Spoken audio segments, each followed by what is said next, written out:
नमस्कार बंधुरा welcome to my channel. आज निये चले एसेछि निरामिष पुঁই শাকের चच्चड़ी। एते कोनो रकम आमिष देওয়া হয়নি, যেরকম ইলিশ মাছের মাথা বা চিংড়ি মাছ কিচ্ছু না, একদম নিরামিষ, একদম সিম্পল ভাবে সহজ পদ্ধতিতে তৈরি করা। তো দেখে নেওয়া যাক রেসিপিটা। প্রথমে আমি কড়াইতে সাদা সরষে ফোড়ন দিলাম, আপনাদের কাছে কালো সরষে থাকলে তাও দিতে পারেন ফোড়নে। এরপরে আমি আলু আর কুমড়ো কেটে রেখেছিলাম পুঁই শাকে দেওয়ার জন্য, সেটা আমি ছেড়ে দিলাম। आलू और कुमड़ो एरकम डुमो डुमो करे।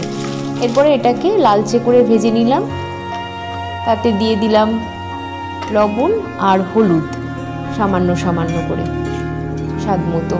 तारपरे आमी कुमड़ोगुलोके तुले निচ্ছি आलादा, कारण कुमड़ोगुलो एर मধ্যে থাকলে বেশি গলে যাবে। কুমড়োগুলো আমি পরে দেব।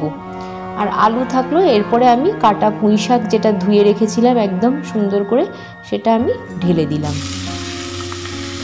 তো দেখুন পুঁই শাকটা আমি পুরোটা দিয়ে দিলাম।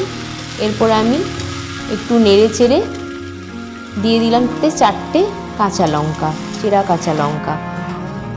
তারপরে আমি একটু নেড়ে এটাকে ঢেকে দিলাম, একটু মজতে দিলাম আর যাতে একটু নরম হয়ে যায়।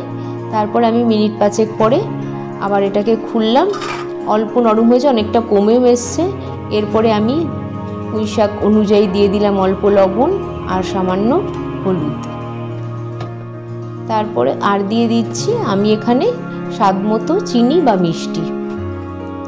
তো আর কিচ্ছু কিন্তু এতে যাবে না, জাস্ট এই নুন হলুদ মিষ্টি এই দিয়ে আমি নাড়িয়ে চাড়িয়ে ঢাকা চাপা দিয়ে দিয়ে এইরকমভাবে করতে করতে আমি পুরো পুঁই শাকটাই তৈরি করব। দেখে নিন আমার সাথে সাথে। তো দেখুন অনেকটাই কমে এসছে এবং সেদ্ধও হয়ে গেছে দেখছি।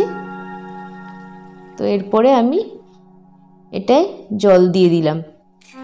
তো কুমড়োগুলো আমি এর আগে দিয়ে দিয়েছি, সেটা দেখানো হয়নি।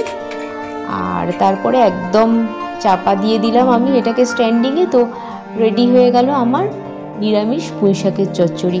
তো বন্ধুরা, এরকম নানা ধরনের রেসিপি পেতে আমার চ্যানেলটা অবশ্যই সাবস্ক্রাইব করবেন, আমার পাশে থাকবেন। আর আমার ব্লগগুলো আছে এই চ্যানেলে, অবশ্যই দেখবেন। আজ এই অবধি, আপনারা সবাই ভালো থাকবেন, সুস্থ থাকবেন, টাটা।